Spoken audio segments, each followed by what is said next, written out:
You don't need to be rich, lucky, or an expert to start investing. You just need a simple plan, consistency, and patience. This guide is built for beginners. No hype, no gambling, no shortcuts. Let's start. Step 1. Build your safety net. Before investing a single dollar in the stock market, you need stability. Open a high-yield savings account and slowly build an emergency fund. Your goal is 3 to 6 months of basic expenses. This money is not for investing, trading, or risk. It's your protection, so you never panic or sell investments at the wrong time. Step 2. Start with index funds. As a beginner, you don't need to pick individual stocks. Index funds allow you to own hundreds or even thousands of companies at once. The best place to start is a total market or S&P 500 ETF. These funds track the overall market and have grown steadily over decades. They are simple, low cost, and proven. This is where most beginners should place the majority of their money. Not because it's exciting, but because it works. Step 3. Invest automatically. Set up automatic monthly investing. Even if it's a small amount, $50, $100, $200, the amount matters far less than consistency. Automatic investing removes emotion, fear, and hesitation. You invest whether the market is up or down, and that's a good thing. Step 4. Add stability with dividends. Once you're comfortable, you can add a dividend, ETF, or dividend-paying stocks.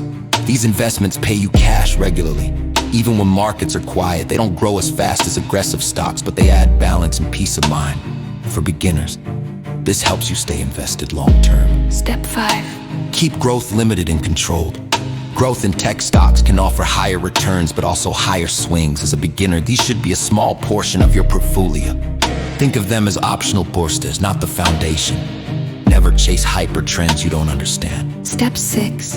Avoid beginner traps. Do not day trade. Do not trade options. Do not buy penny stocks or follow social media tips. These strategies destroy beginner accounts more than anything else. Your advantage is time, not speed. Step 7. Think in years, not weeks. The market will go up. The market will go down. That's normal. The investors who win are the ones who stay consistent and patient. You are not trying to beat the market. You are letting the market work for you. Here is a simple beginner portfolio example. Most of your money in a total market or S&P 500 ETF. A smaller portion in dividend investments. A little cash on the side for peace of mind. Simple, diversified, sustainable. The final step is the most important one. Start now. Not when the market feels perfect. Not when you feel ready. You learn by doing. Slowly, safely, and consistently. Investing isn't about getting rich fast, it's about building freedom over time.